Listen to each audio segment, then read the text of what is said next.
புரட்சித் தலைவர் எம்ஜிஆர் அவர்களை பற்றி எம்எஸ் விஸ்வநாதன் அவர்கள் கூறியதை தற்பொழுது காண்போம். உலகம் சுற்றும் வாலிபன் படத்திற்கு இசையமைத்து தரும்படி எம்ஜிஆர் என்னிடம் கூறியிருந்தார். பின்னர் அந்த வாய்ப்பை வேறொருவருக்கு கொடுத்துவிட்டு அவரது பெயரிலே அந்த விளம்பரம் வெளியானது. இந்த நிலையில் தனக்கு அடுத்த படம் தந்துவிட்டதாகவும் அந்த படத்திற்கு நான் இசையமைக்க வேண்டுமென்றும் அந்த இசையமைப்பாளரை வைத்தே என்னிடம் பேச செய்தார் எம்ஜிஆர். அந்த படத்திற்கு 15 நாட்களில் 10 பாடல்களுக்கு இசையமைக்க வேண்டும் என கூறியிருந்தார். அப்போதெல்லாம் இசை ரெக்கார்டிங், வாய்ஸ் என அனைத்தும் சேர்ந்து நேரடியாகவே பதிவு செய்யப்படும்.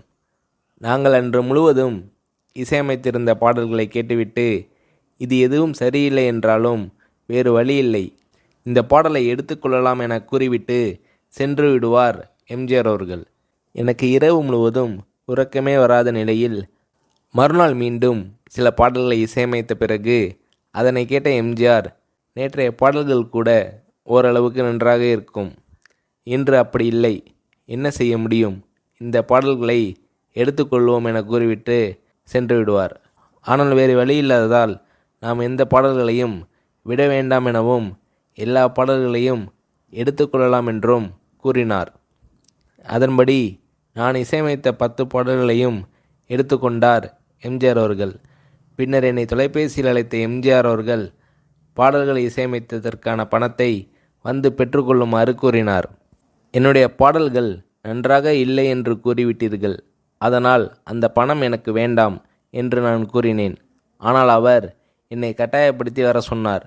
அப்போது அங்கிருந்தவர்கள் அனைவரும் எனது பாடல்கள் மிக அருமையாக இருப்பதாக பாராட்டினார்கள். நான் எம்ஜிஆர் அவர்களிடம் சென்று இது பற்றி கேட்டேன். அதற்கு எம்ஜிஆர் அவர்கள், ஆமாம், நீ முதலில் இசையமைத்த பாடல்கள் நன்றாக இல்லை என நான் சொன்னதால் தான் நீ அடுத்தடுத்த பாடல்களில் அதிக கவனம் செலுத்தி மிக நன்றாக மற்ற பாடல்களையும் இசையமைத்து கொடுத்தாய் என கூறினார் எம்ஜிஆர் அவர்கள். இதுவரை நான் வாங்காத அளவிற்கு பெருந்தொகையை ஊதியமாக அள்ளி கொடுத்தார் எம்ஜிஆர் அவர்கள். அப்படி பெருந்தன்மை கொண்ட மாமனிதர் எம்ஜிஆர் என்று எம்ஜிஆர் அவர்களை பற்றி எம்எஸ் விஸ்வநாதன் அவர்கள் கூறுகிறார்.